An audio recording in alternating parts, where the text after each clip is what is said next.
Backstage. I'm here with the remarkable, and I do say remarkable, and I mean that, Mr. Hood from Hood's House of Hoops. What's up, Jamil? How's it going? What's up, man? Mark, thanks for having me, family. I appreciate you having me here. Man, so impressed. And before we even get started, I want to thank you for everything you're doing for the community because, we grew up together. Right. A lot of us play ball together and that stuff. And you're still in the heart of the community, still giving back. That's something to be commended for. And I really want to thank you for that. Thank you. So, tell me about Jamil Hood. I know about Jamil Hood, but I don't think the world knows about Jamil Hood growing up. Yeah. What were how many brothers and sisters? And of course, you're from Albany, but how many brothers and sisters did you have? I have 2 brothers and 1 sister. My 1 sister lives in New York City, and I have 2 brothers here in Albany.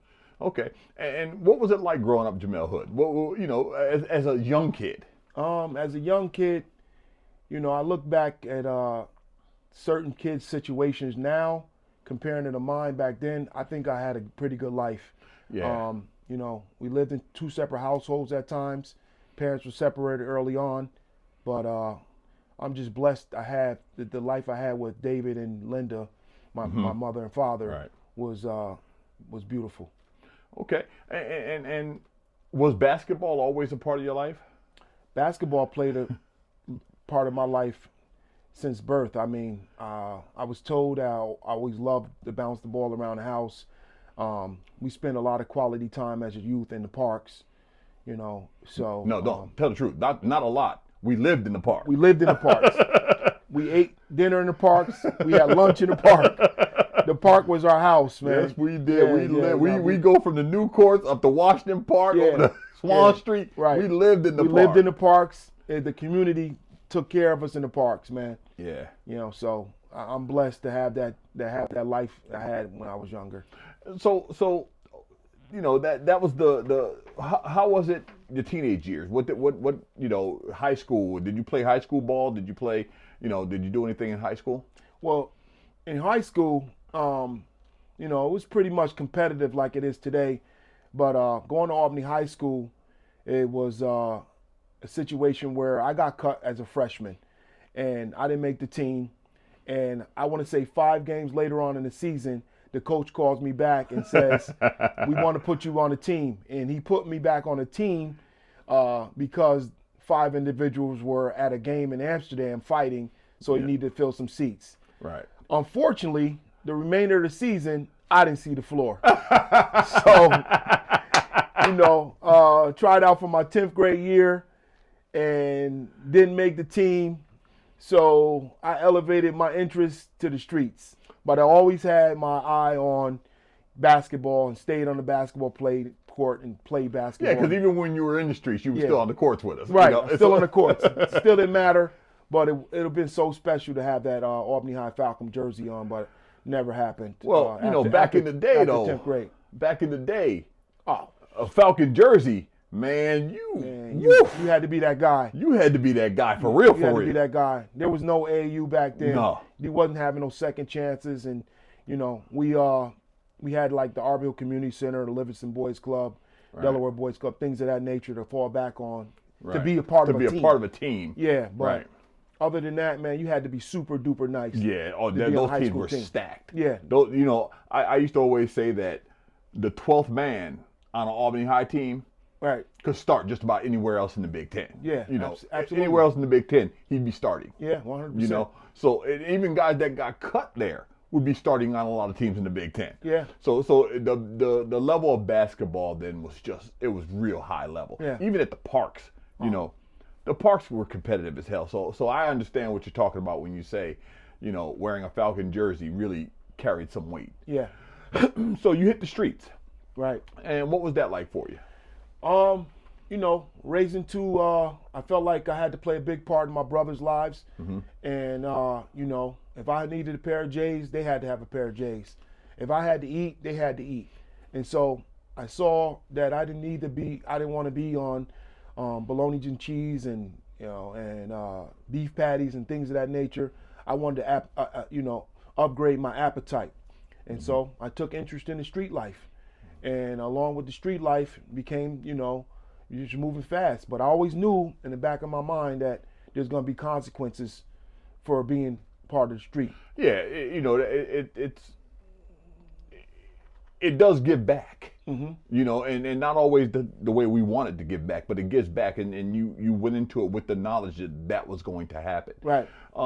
What did you learn then from those days though, from hustling like that? Yeah, from those days, man, I just learned that living that fast lane was, either hit and miss. There was some good days out of it. You can get to buy the clothes, you can buy the jewelry, you can buy the cars. But at the end of the day, you were hurting people, but you can put like a Band-Aid on helping somebody that was in trouble, or bailing myself out of trouble. Every time I made some money, it went out the door just as fast as it came fast in. as it came in. And Right. so it wasn't no worth behind it. You know what I'm saying? It wasn't no, even though I felt like I was working hard to get it, Right. The gambling and the hustling up and down the highways trying to make it happen from New York City to Albany and all over the capital region. It just was, the lifestyle was fast and fun at the time, going to party. Right. I'm not a drinker or a smoker, but always in the back of my mind was like I was just thinking how to make that money. Right. And you guys were hood legends. yeah. I mean, you were hood legends. Everybody knew Jamil Hood. Yeah. Everybody knew, Yeah. Shawwise. Everybody Yeah. knew, Right. Dashi. Everybody knew you guys. man. BDP was it. Yeah, BDP. We was it. So Tough-nosed guys. Right. So you guys were, commanding that attention on the streets. Right. And you learn from that though, because even now, that's a part of who you are. And what did you pick up from that you take with you now? Those guys that I ran with in the streets, and rest in peace, Elijah Willingham. He's part of our crew, but those guys I'm still good friends with today. Yeah.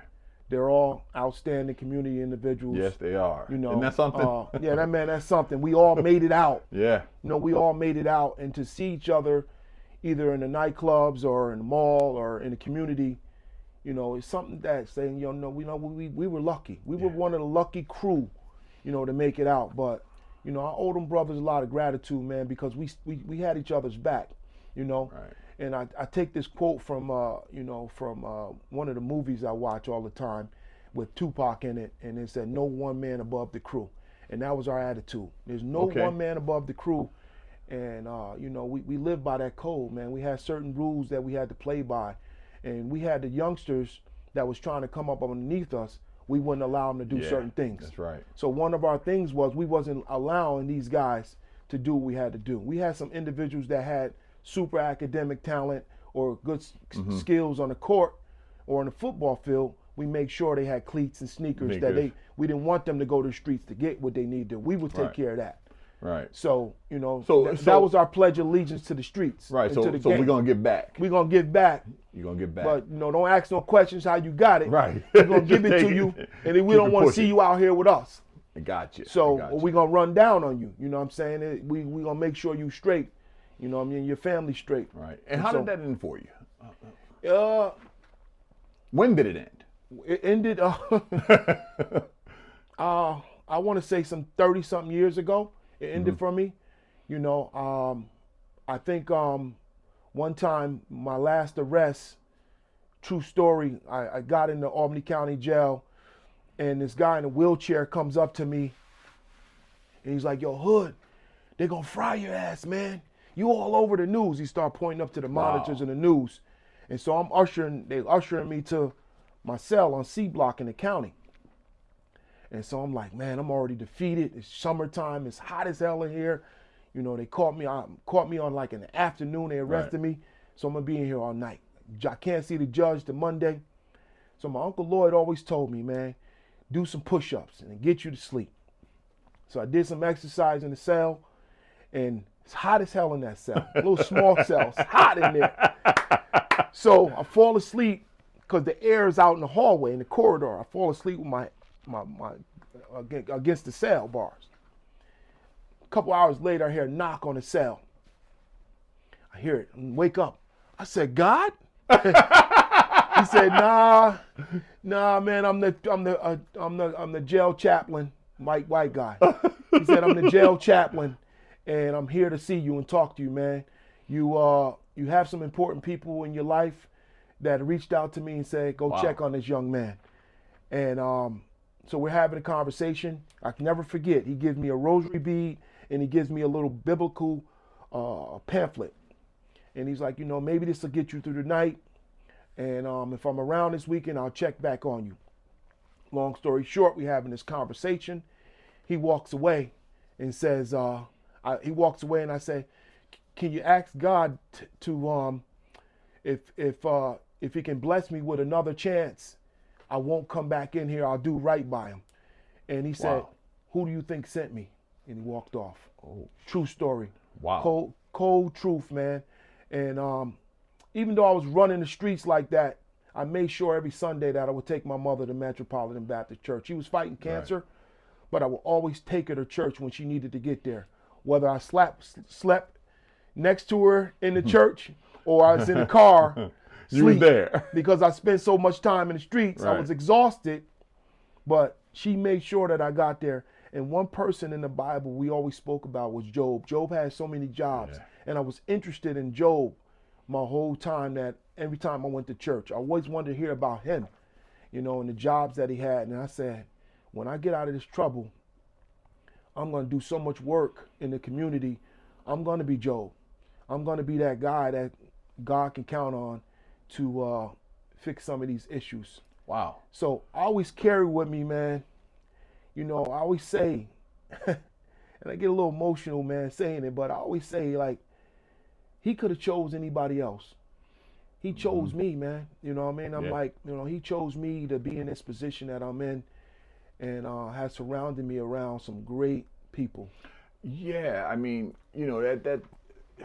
that's amazing when you think about it. One of your lowlights in your life, God chooses you. Yeah. And says, no, you're going to be my hand. Yeah.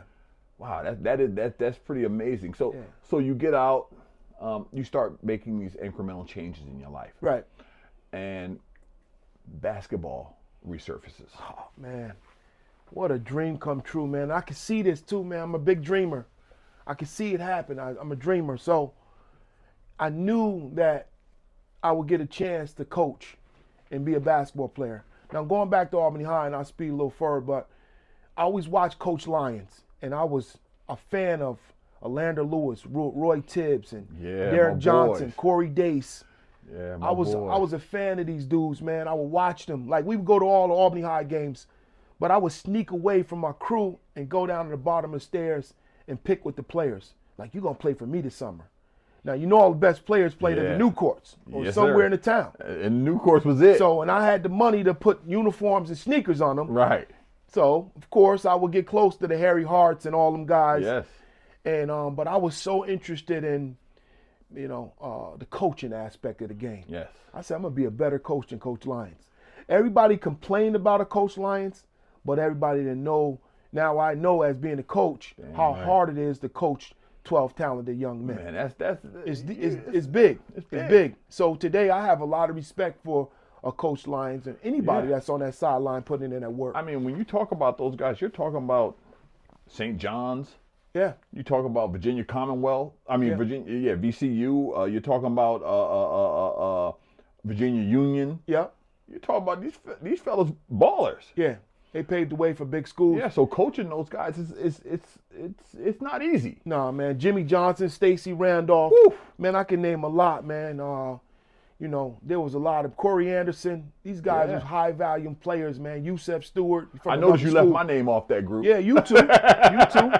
You was tough too, Mark. I mean, but you was a bruiser down there, man. You did your job. I did my job. You did your job, man, and everybody wanted you to be on their team because you're gonna do your specific role. You wasn't bougie. Yep. The ball didn't have to be in your hand all Hard the time. nose. I'll get the ball. I'll get it off the rim. You get off the rim and get down the court. Yeah. But I think about Carl Richardson all the time. Carl Richardson, man, rest in peace, man. 100% great dude, man.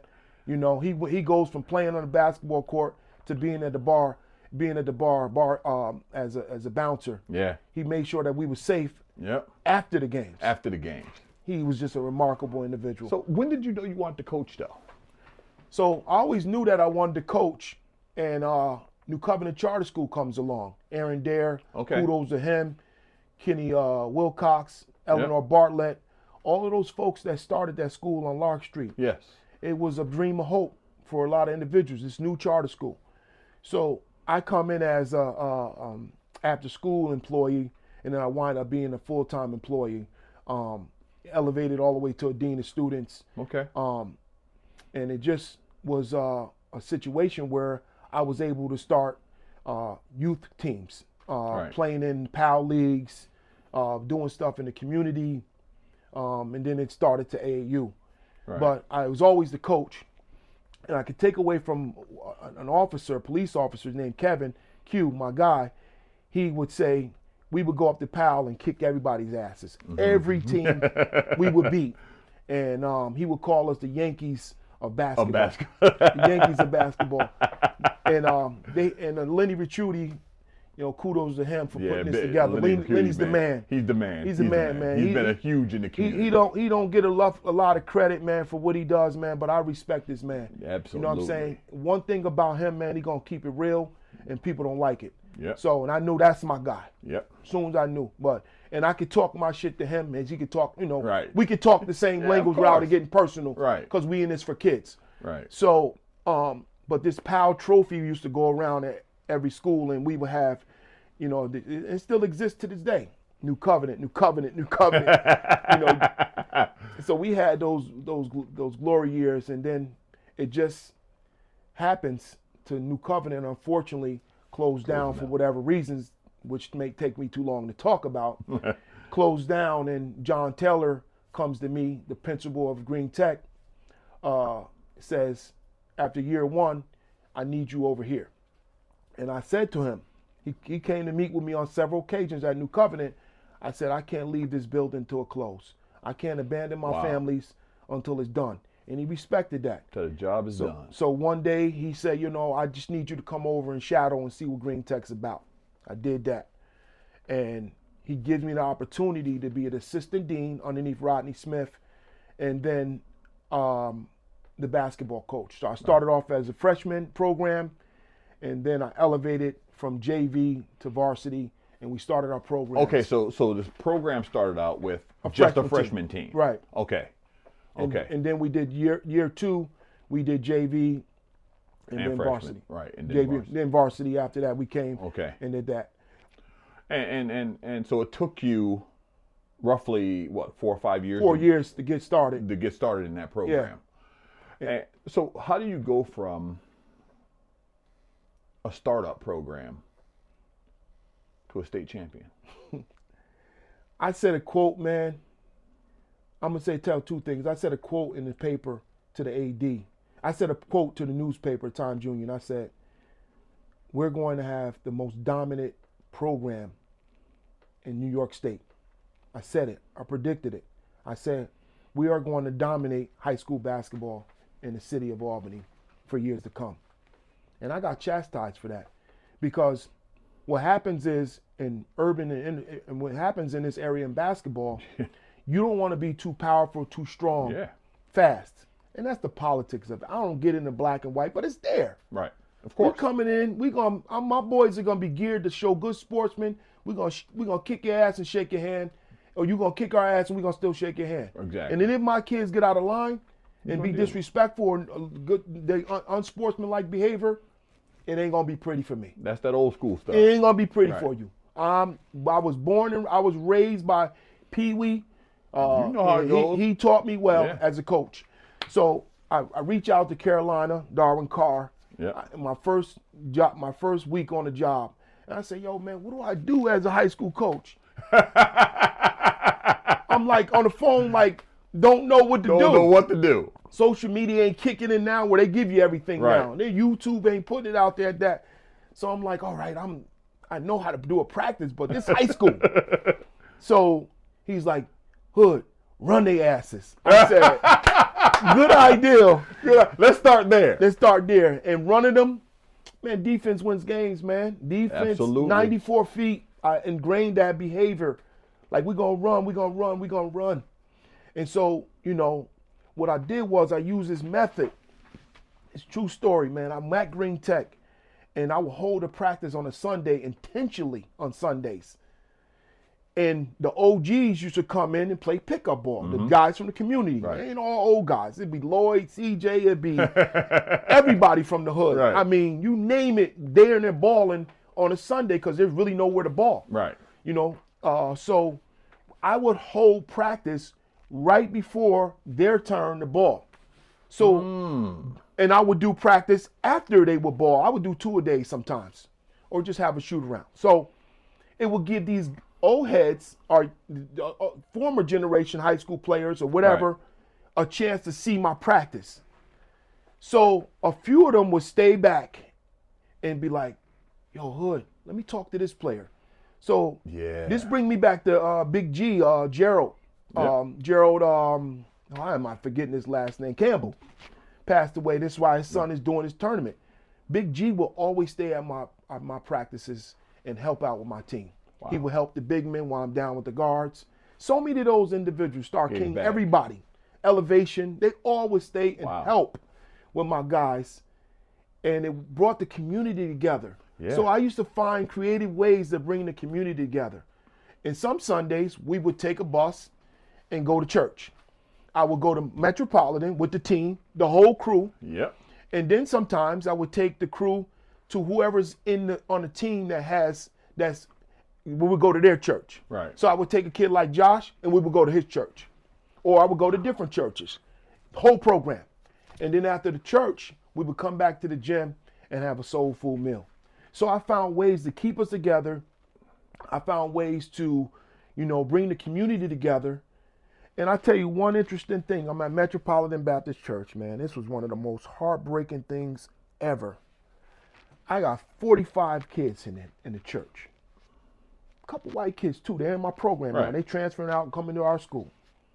All the kids, shirt and tie. Woman comes over to me and said, "You nothing but a show off." I said, "Ma'am, I got 2 buses outside that we raise money for. We can ready to go eat after. These kids in here trying to understand, what it's like to be in a church or getting the feeling of God or whatever. And these the words come out of your mouth?" Wow. I said, "Thank you." My comeback couldn't be slick enough for her. Well, to me, you're showing off the right thing. Yeah. To me, it's important that our kids see. Yeah. Because your kid, kids from from where we come from, you see kids in suit and ties and being chauffeured around on bus. You like, I want to be part of that. And it wasn't mandatory neither. Kids wanted to come. They wanted to do it. But you want to be a part of that family because too many of us came from broken homes. Right. So when you see that family, you should be showing that off. Guess who I become a hero to? Is those parents, those single moms. Absolutely. Those grandmas that's raising these young black boys. Man. Saying, Hood, take them to church? Yep. Kid messing up, they call you. 100%. Phone never goes off. Yeah, they call you. You know what I'm saying? So, listen, at the end of the day, I'm never going to be rich. I don't care. I'm rich already. I'm good. I could walk the streets. I can walk down the street. Somebody could be cooking. A cookout could be happening. Yo, Hood, come on over, eat with us. Right. I got that. I go to the gas station. These guys, Arabic families, they're like, "You the coach? You the teacher? Come on in. Gas on us." Like the love is there in the community, man. These are blessings, man, and it's only coming from one guy. It's only coming from one guy. We used to say a prayer before every game. Every game we would do it before the game or after the game. So there's one particular time, and I won't name the school because I don't want to put no shame on the school, but we're doing the Lord's Prayer after the game. We just beat this big school. Guy comes over and says to me, "That's a shame you're doing the Lord's Prayer in this school. We're supposed to we're not supposed to be doing religion in schools." I said, "Sir, come and join us." Come and join us. I mean, he got after me for that. Yeah. He got after me for that. And I promise you, I told the head coach of that school what he did. That parent called me back and said, "Yo, I apologize. I apologize for that. I'm sorry for that, man. Forgive me." And he just kept apologizing weeks on end. I was like, "Enough, brother. I get it." it happens, man. You know, y'all lost, and that's where the hurt's coming from. Yeah, of course. That's where the hurt's coming That's from. where hurt coming from. It wasn't God. So you take this Green Tech from year one, and what was it, 6 years later, 7 years? I want to say in 2014. Yeah. Yeah. So 7 years later, Right. you win a state championship. Yep. And all along the time, 4 years from varsity, though. It was only Right. 4-year varsity program. Yeah. But that place is rocking. Right. That little gym over there was on fire. Right. Standing room only. I mean, the whole community just came together, rallied around. I mean, it was just crazy. Yeah. It was iconic, man. It was iconic. You know, and it's funny because, you know, I grew up in that heyday of basketball in the area. Right. You know, me, Alander, you know, all of us. I never seen anything like that. Yeah. No, That was something different, man. That was something different, man. I knew it was real when I would get guys from the community, and there's only a few. They would say some real detrimental things to me, man. So I had to put security. Now I got to leave the streets alone. I'm a different guy now. Right. I used to put security in certain spaces where people couldn't get to me because I Wow. knew, you know, when you're doing something good, there's gonna be them 1 or 2 people that try. I don't want to see it. Listen, I remember Denzel saying just recently about the Will Smith situation. Just when you go there, the devil, Satan, just be knocking on the door. Knocking on the right door. before. So you gotta make that split decision whether you go get to this dude Absolutely. or you just say, you know what, you got it and walk away. So that happens to me a lot, man. But Yeah. going back to the Green Tech era, man, we built something that was special, man. I had some special coaches, man, from Daquan to Pooh Man to, you know, Mike Johnson. Yeah. I had some DJ who's still there, and you know, I had some real had a- special twigs. You know, I had some really special guys Yeah. that helped me on the sideline, man. And I know I'm missing a few names, man. These guys gonna kick my butt after seeing this, you know. But It's all out of love. A-Bar, Oh Miller. yeah, yes. Man, And they're listen. still in the game though. Listen, these guys, we had 7, 8 coaches on the bench. Wow. Yo, people say, why you got so many coaches? I said, because my kids need. We They need might that. not listen to this one, but they're gonna listen to that one. Right. So so. But you were generating so much hype. I mean, you know, and you know, I know it's not the thing to say, but I'm gonna say it because I don't give a shit. Green Tech was built off of that basketball program. Yeah. Okay, that built Green Tech. You know, the reputation, everything. Yeah. And I gotta think that it financed a lot of it too. Yeah, 100%. Because you got people bringing in donations, you know, to this day to say they're a part of that, you know, that Yeah. process and that winning mentality. You got to have a winning mentality somewhere. Yeah. You know what I'm saying? You got to have it somewhere. So most institutions, like say Albany Academy, got to this day a senator that graduated from there. That's right. A lot of doctors. That's right. You know what I'm saying? So you got to get it from somewhere. So you built this thing. It's your baby. You know, the community's rallying around it. Everything is going to plan. Everything's beautiful. Everything's working. Everything's the plan. You know, your name is coming up in the community.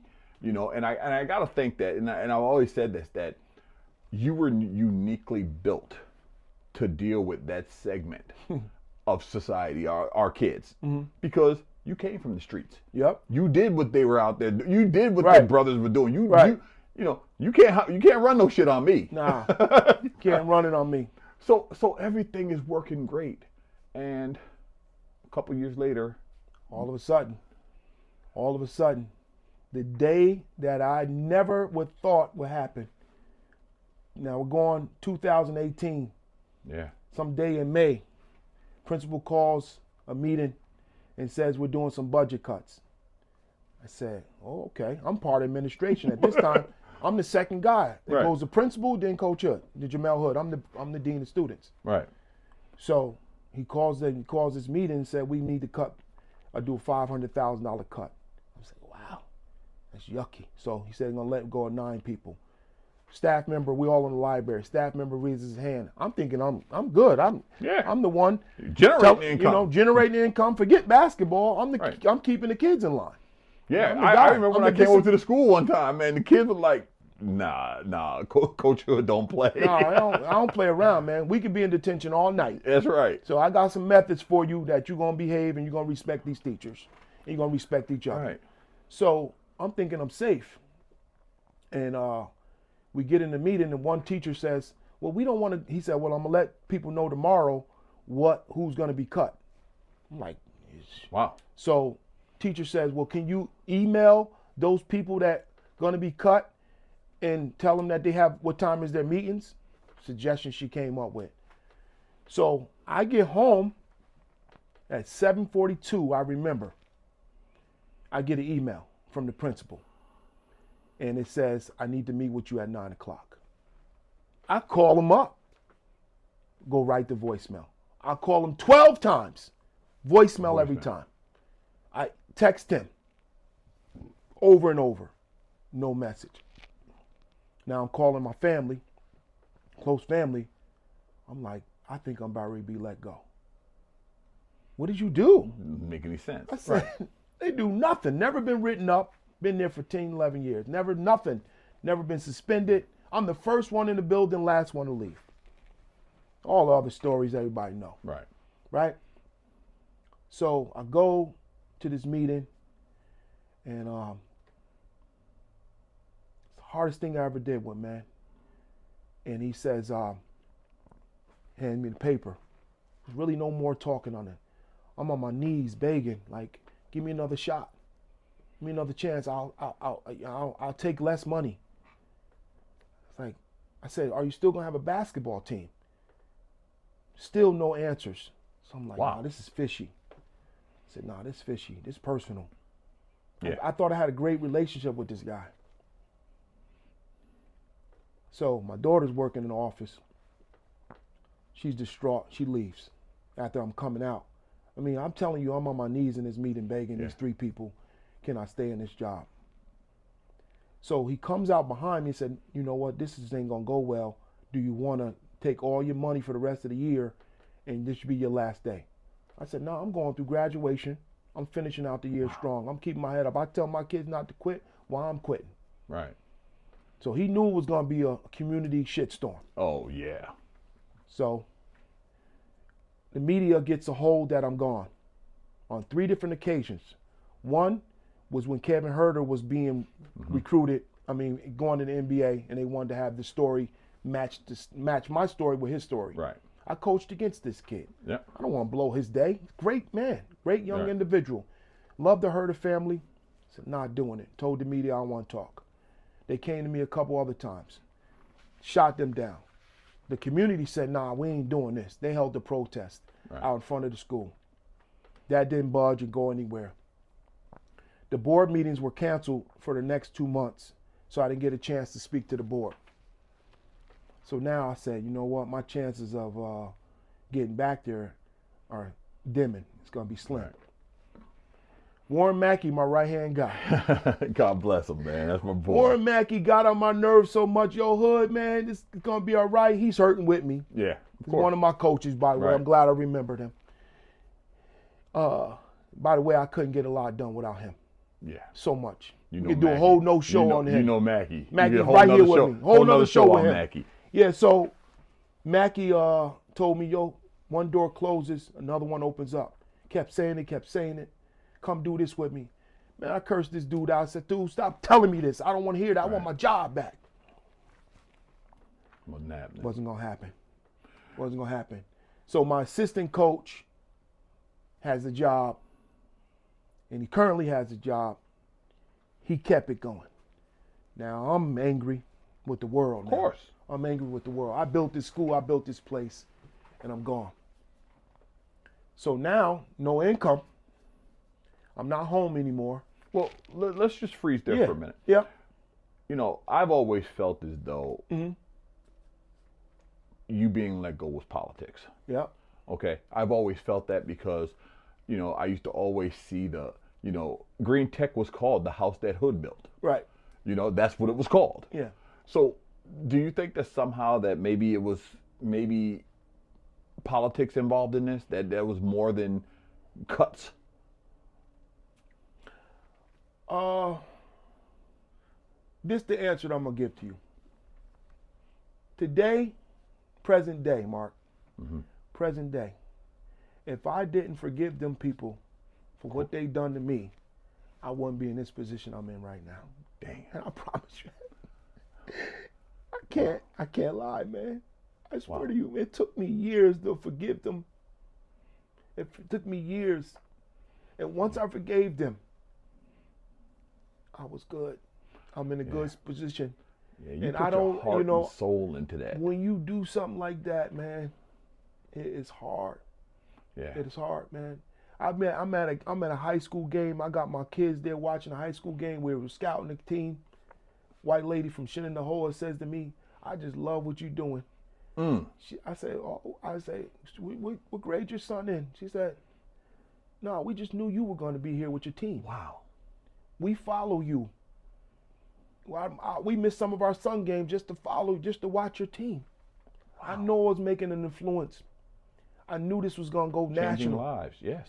Changing lives, man, keeping kids off the streets. Along the way, we lost Fuquan, we lost Justin Simon, we lost some kids. Oh yeah, the streets. We lost some kids to prison. The streets get some victories. The streets get some victories. Yeah, but those two lost to health issues. But we lost some kids to the prison system. Right. Just only a few, not many. Right.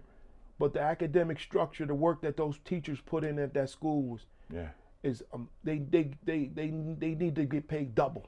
So I tell you, teachers are not compensated the way they should be. Not compensated like they should. Especially these teachers that are working in the inner city schools. They serve as moms, aunts, uncles, dads.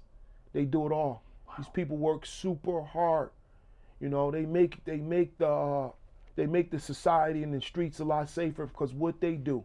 Yeah. I've seen teachers buy kids sneakers, food, you know, bring them to places that, you know, with their families. Right. So many different things. But going back, Mark, I mean, that was one of the hardest days. And I remember my Uncle Lloyd saying, "Boy, you ain't gonna never climb back out of no mess until you hit rock bottom."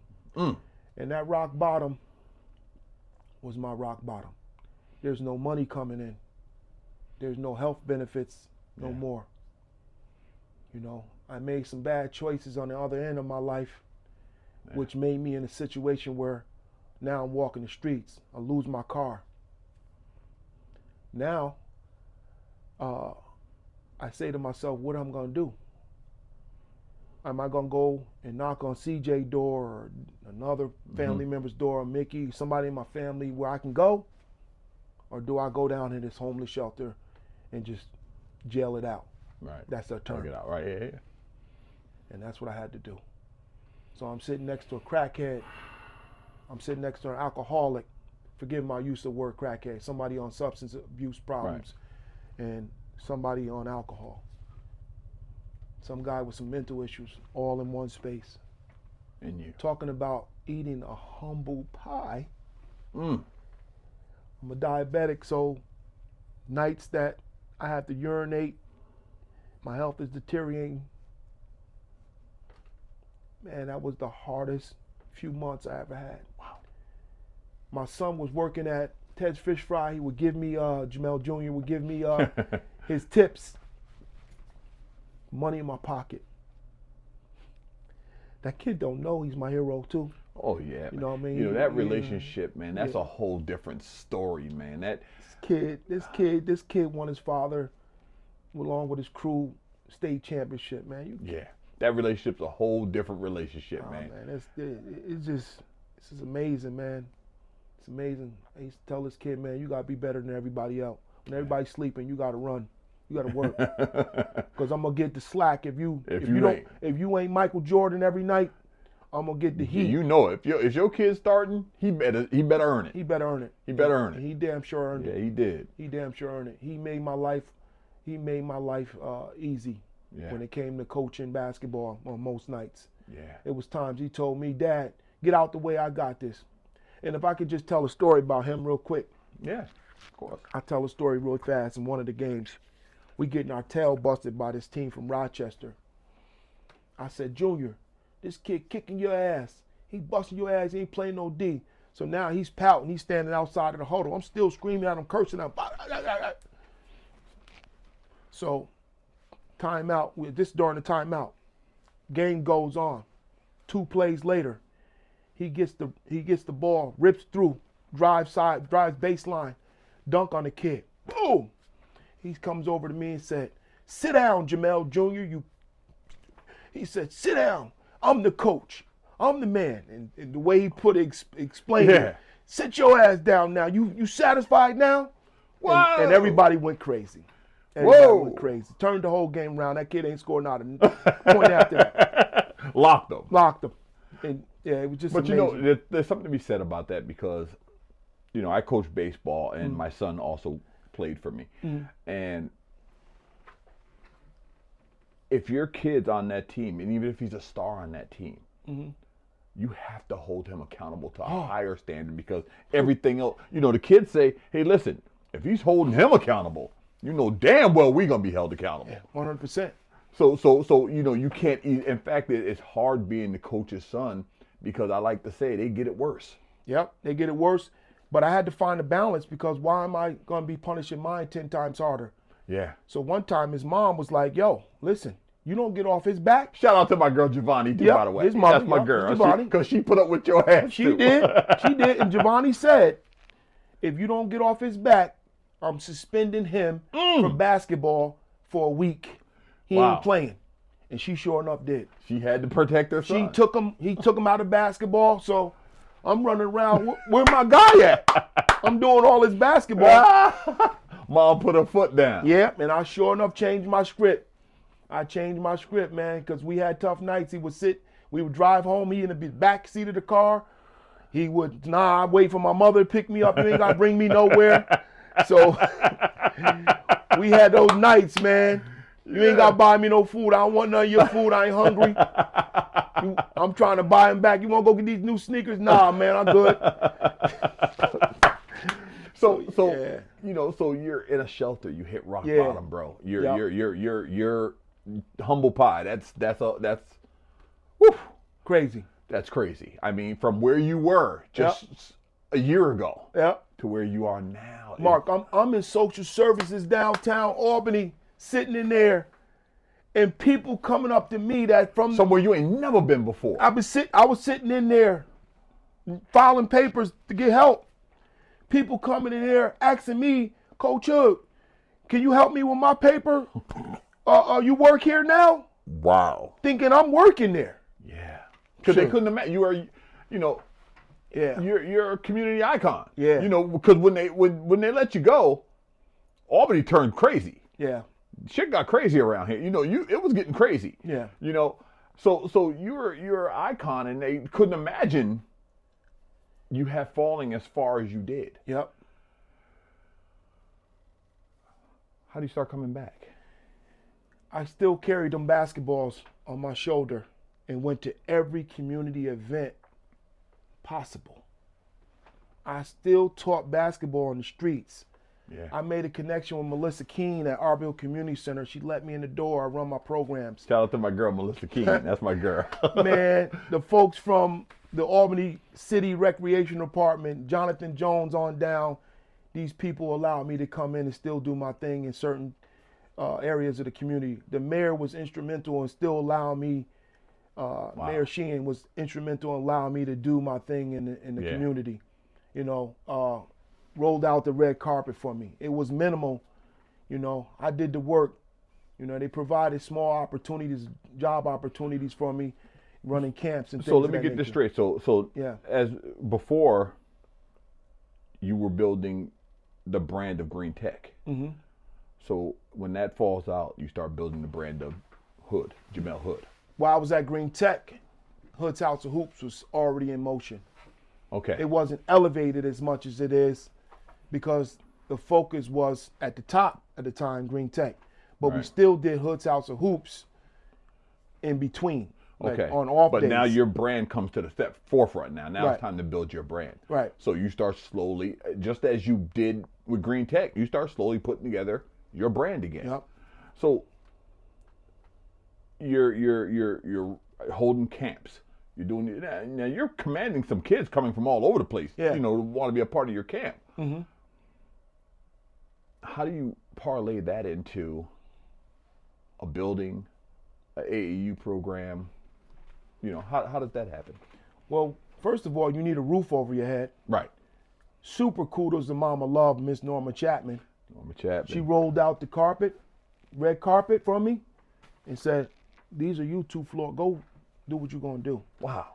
So immediately I took advantage of that and started to devise a plan to help out at 341st Street, to fix it, to change the dynamics in that community.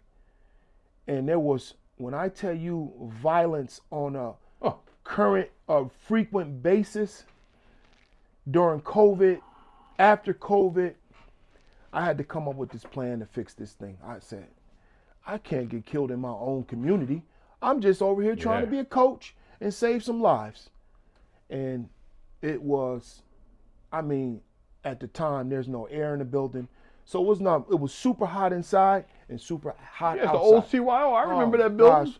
Man, we played in that building. Man, that building was tough. Yeah, it was on fire. It was a bad situation. So we get some help. Young man by Ed Minson comes in, honors with $250,000 from Business for Good. Him and his wife Lisa, beautiful people.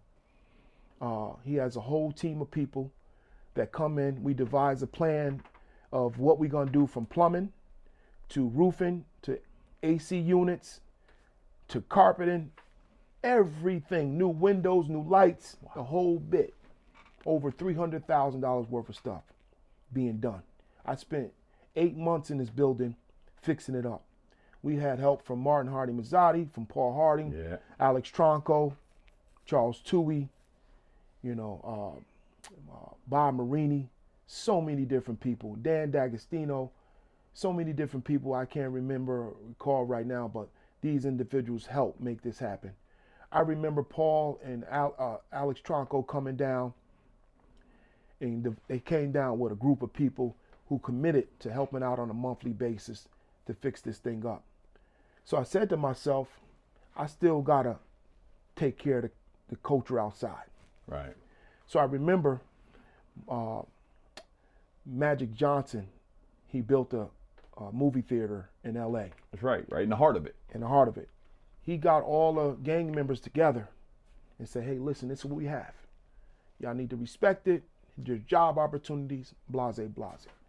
So I said, I'm from this area. Let me go to these trap houses. I knock on 10 trap houses in and around the community. Say, yo, we here on 341st Street, bro.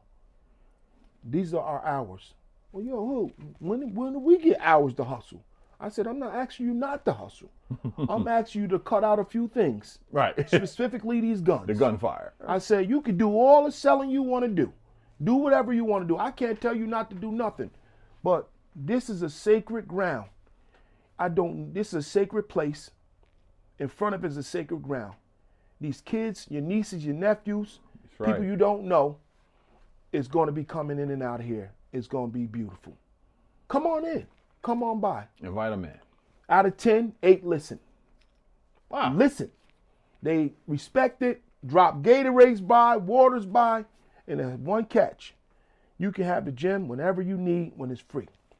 So now I'm getting different fractions of street hustlers and street dudes in the gym. And balling. Playing ball. These dudes can't make it 45 minutes because they got Hennessy and marijuana in them. They pants falling down. But it gives me an opportunity, Mark, to say, yo, y'all done balling? Hit the Gatorade. Now y'all got to listen to me now. Yeah, now you're tired. I got now I'm giving them the hood speech. Now I'm telling them what it feels to have old school shit now right there. Now I'm telling you how it feels to have a DIN number.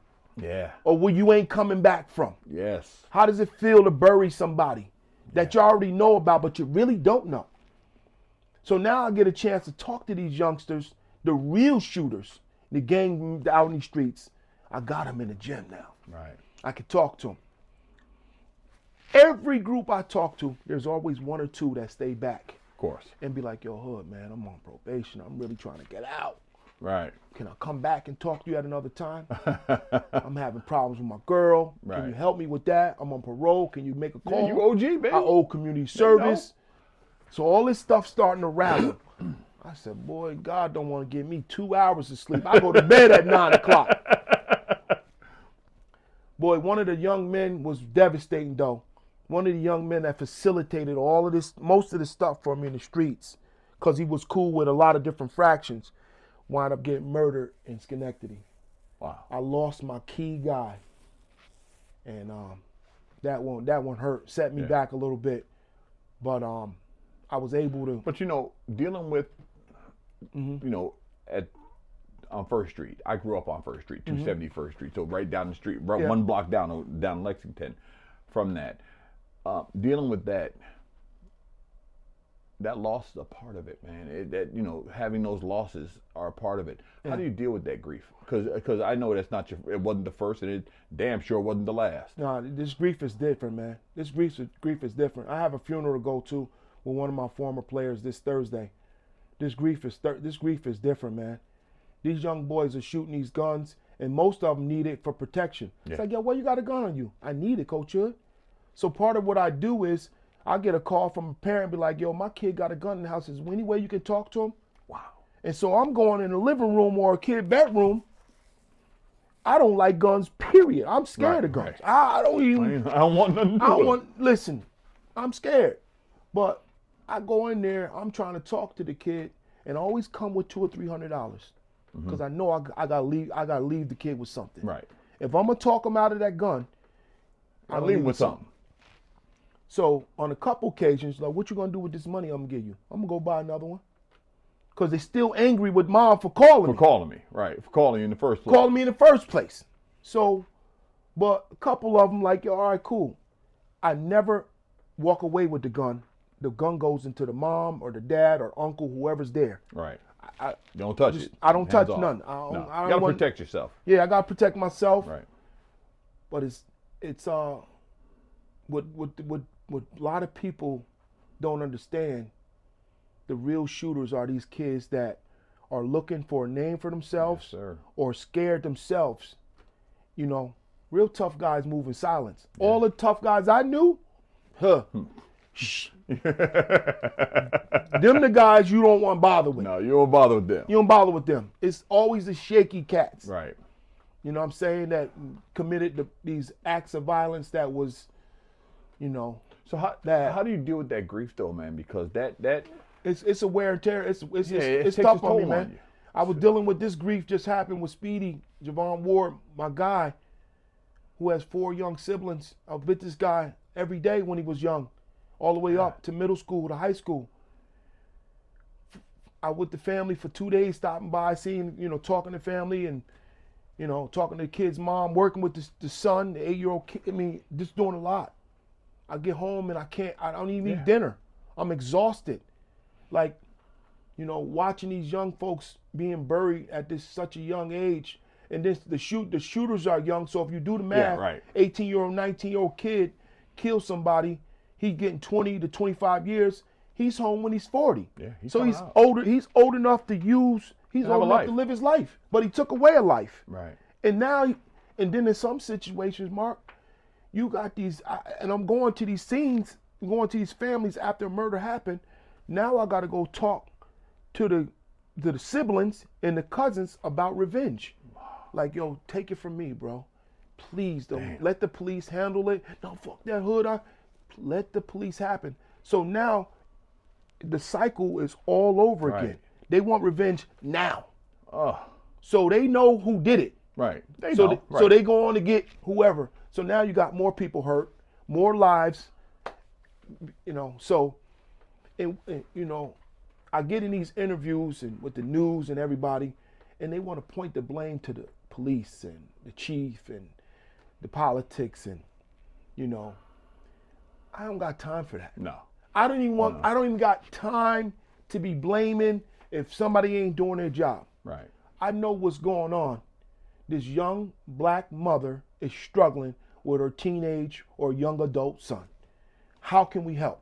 Because if I can't help him, he's going to leave his 7 or 8-year-old son or daughter behind for you to raise. Right. How can we stop that? How can we stop that? So one thing, kudos to Charles Toohey, is we come up with this plan where we have violence disruptors.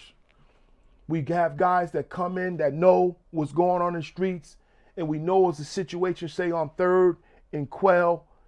We know 2 people at Albany High that are having some serious beef. And so we get to it. And we try to mediate the 2 situations. Before it goes. This going down between when I was in BDP.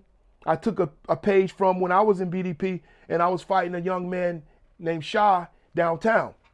We had a fight. My father, David, went to school with his mother. Wow. So they was like, and we both suspended for fighting. So it can get nasty. Right. Because uptown, downtown beef was nasty back then. Yeah. And my father brought me to the house. So me and this dude is sitting on the couch together. While they're in the kitchen, having a good time, talking, they just letting us marinate right over here. So I just said, "Let's fight with this dude."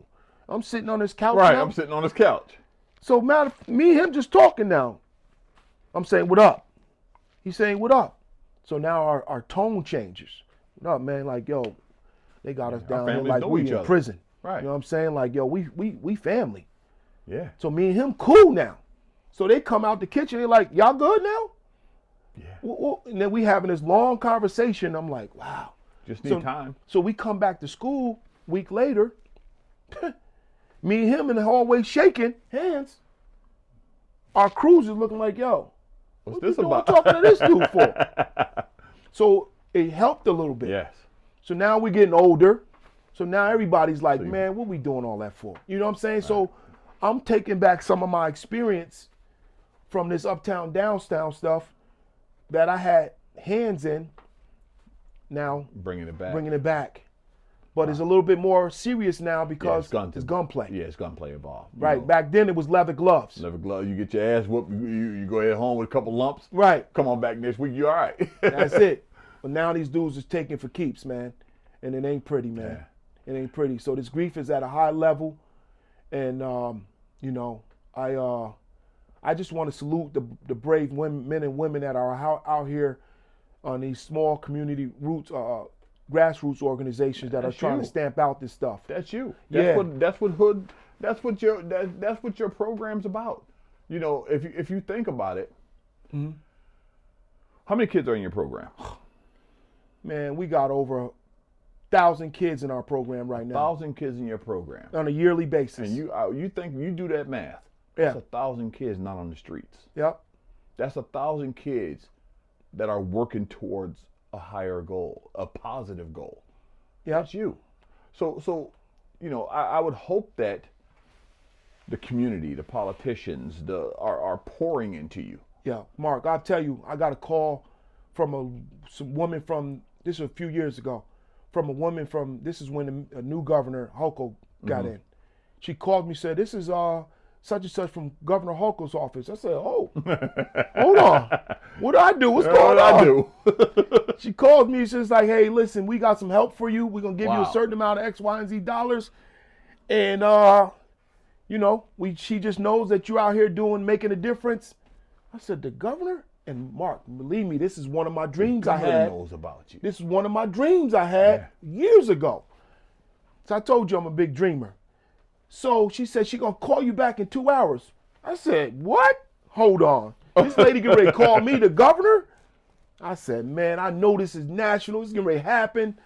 I'm just thinking about how we started from up now. I'm like, let me find somebody that can record this conversation while I'm on the phone with her. So I ran to somebody's house, I forget who it was at the time, and recorded while I'm on the phone with her. I said, wow. And so we go over to the governor's mansion with kids during the Easter egg hunt. And our Hood's House of Hoops kids come. I just bring the little ones. They're in the governor's mansion. So cool. We get the fed food, and they feed us food, and kids walk away with Easter baskets and stuff, man. And these untouchable places in our society only designed for kids that are at a certain percentile of money and prestige. At the higher end of the socioeconomic scale, right. Of course. They are afforded these benefits.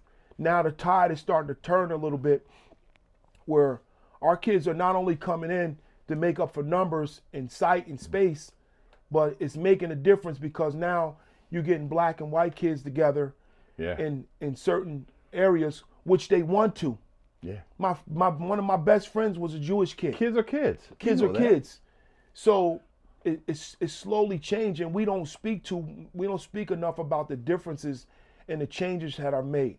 You know, we've had a wealth of black historians and political figures, heroes we call them, that have made that risked their lives, that gave their lives, like a Dr. King, to make the day today what Absolutely. it is today, and we don't promote that enough.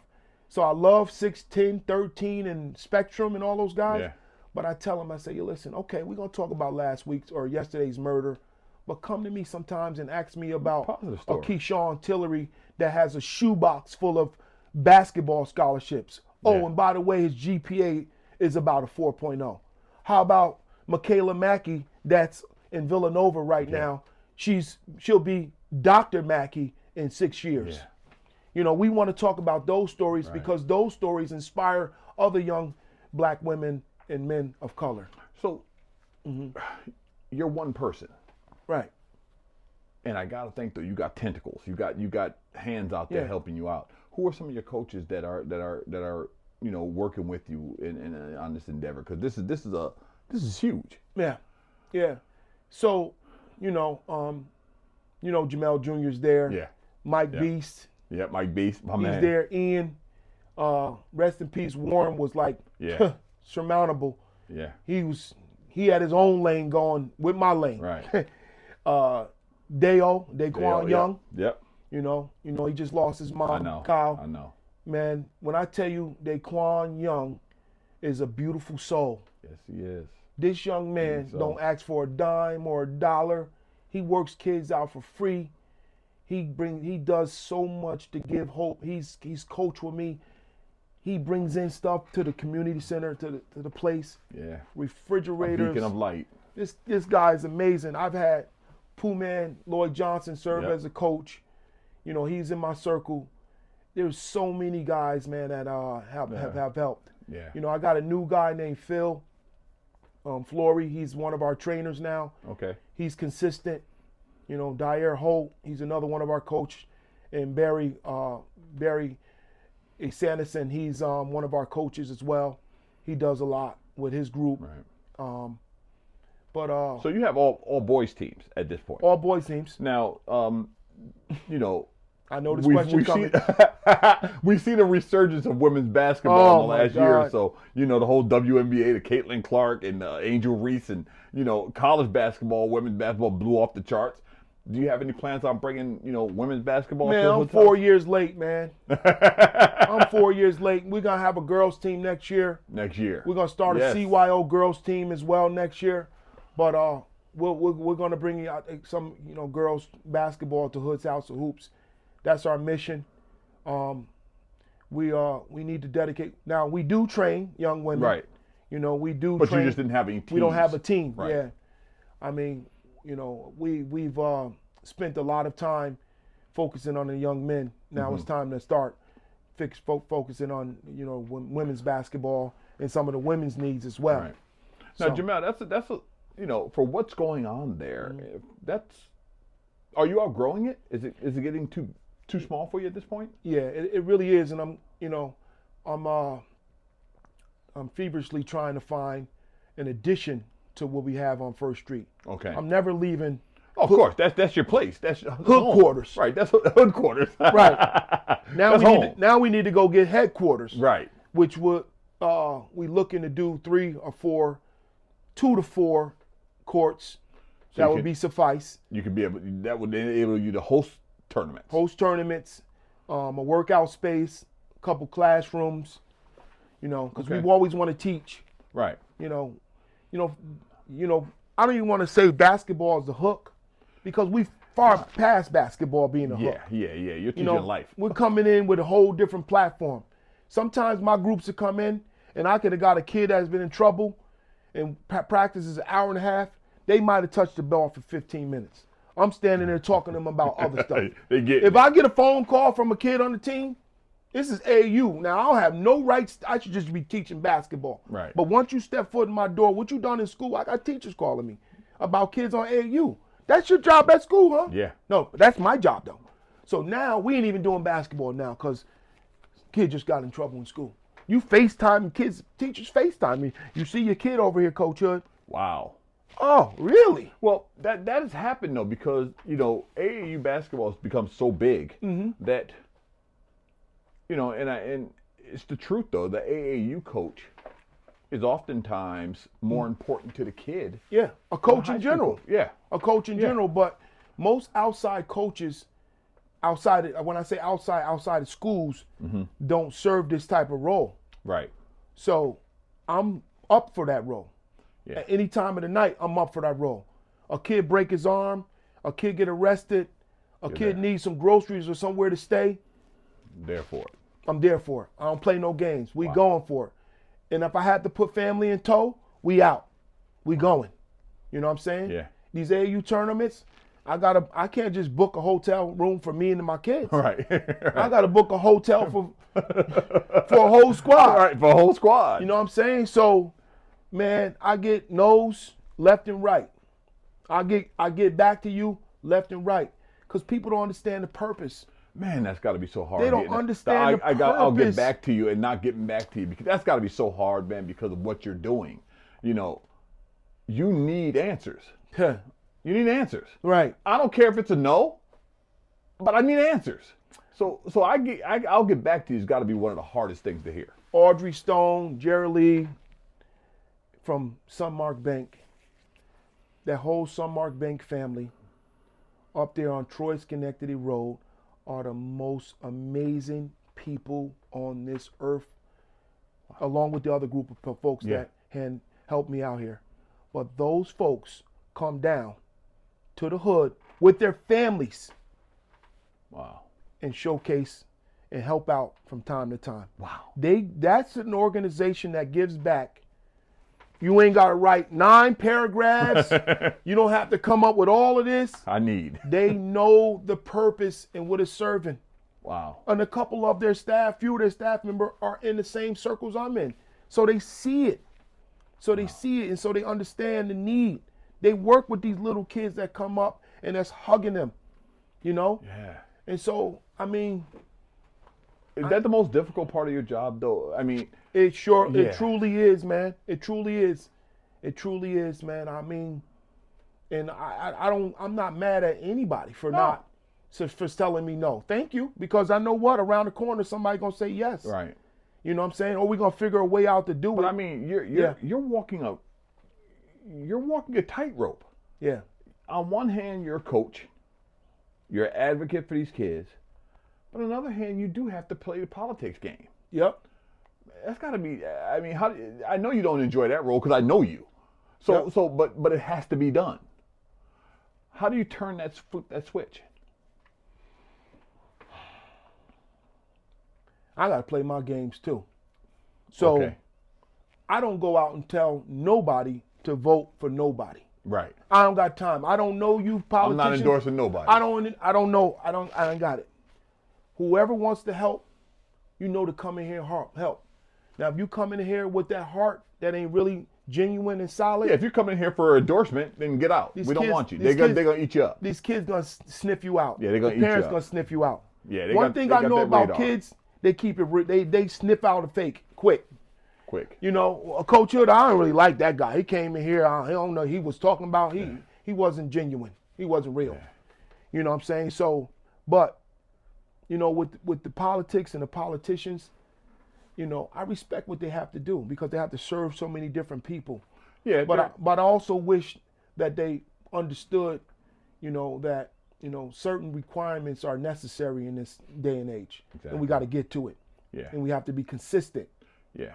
So I mean, you're right. They do have to serve a multitude of constituents. Yeah. And a lot of things are, they're walking a tightrope also. right. I just know that in the position you're in, I'll get back to you, and then not getting back to you has got to be like a very frustrating thing, because that's, you're relying on them getting back to you with answers. Right. Because you can't make decisions without answers. Yeah. So if it's a no, it's a no. Yeah. I respect that. I'll move on. Right. But don't, because then you're telling me I don't matter, that I'm not important enough to you. And that's something that you should never say to the kids, because you're dealing with a disadvantaged group of kids for the most part. You got some kids in there who are okay, but you're dealing with, I know for a fact that the kids in your program, has to be subsidized. Yeah. There's no way around it. Yeah. So from that standpoint, I know that, you are walking a tightrope, and you need answers. Yeah. So I would just hope that people are getting back to you. Yeah. And, And they are and they not. They are and they aren't. Some aren't. So Right. yeah, some aren't. But I'll tell you this, man. I say this all the time. There's a certain community center on the other side of town, and there's a community center on this side of the town. If something happens drastically or even minute, small, there's a certain presence that makes sure that doesn't happen again. Right. But over on this side of town, it's a We don't difference. So I say to the people that are in charge, why don't we clean this place up on a regular basis, so when kids are walking up the door, up and down the street, they have a sense of safety. They feel like their place is clean. You got people from different areas drop trash in our area because it's trash. It's trash. Because it's trash. Yeah. So nobody's telling you to arrest those people that they dumping trash out their car, but clean this place up. Yeah, I remember. The broken glass theory. It's the broken glass theory. Yes. If people see it clean, they're going to pick up the trash. They're going to pick it up the trash. If it's not, I think this was maybe last year or something. I remember driving by there, and you probably don't remember. I hit my horn to you because I was in a hurry. I was going for a wedding presentation, and I hit the horn. You were out there sweeping up in front of the place, and all I'm doing is looking at that, saying, "Damn." Yeah. I mean, everybody's got to take part in this. Yeah. You got enough things on your plate that you shouldn't have to worry about sweeping out in front of the place too. Yeah. But I ain't above it though, Mark. Oh no, you're not above it, man. I'd rather be upstairs. I'd rather be outside sweeping, cleaning, and somebody. Yeah, I know I just you're love not. it. I know you're not Yeah, I know. above it. Yeah. But it's just the point of it is that, I got to think that your time is better spent. Yeah. With someone else doing, like the community taking care of that. Yeah, I agree. I agree. But also, we got to hold some of these parents accountable. Yeah. I don't want to come down on them, but they're too soft, man. I say, yo, listen, cut the cord. Yeah. You got to cut the cord. You got to be a little bit stronger on these kids. We can't be homeboy and homegirl with our kids. No, man. My father was not my homeboy. No, he was not, man. No. He was mean as a rattlesnake at times. Yeah. People don't want to have these tough conversations with their kids. Yeah. Like you doing the wrong thing. You got parents smoking weed, getting high with their kids. Come on, baby. Encouraging the wrong things. Yeah. So I mean, at some point if you lose that kid, you're gonna feel guilty. Yeah. You know what I'm saying? That's gonna hit. It's gonna hit. Yeah, it's gonna hit. That's gonna hit differently, and again, it's we are fortunate. I'm from the 518. I'm from Uptown 271st Street, right in the heart of it. Yeah. I'm from there, and it makes me feel good to see someone from the area still in the heart of it. Yeah. I'm working with the creatives on the other end of things. Yeah. You're working with the athletes and the families, and I know I did 30 years, working with incarcerated youth. Yeah. I know the toll it takes on you and your family. Yeah.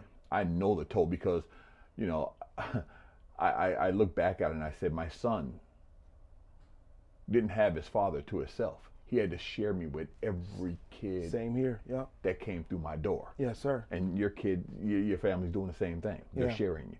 Yeah. So I applaud you for that. I thank you for that. I can't wait to see the next chapter. I can't wait to see the girls, come through. Yeah. I can't wait to see the next chapter. Just know that we're all rooting for you. We're all here for you. If you ever need anything, reach out to us. I appreciate you, man. Thank you for having me. Thanks for man. coming through, Appreciate brother. it. Thank you, brother. Appreciate Always. you. Thank you.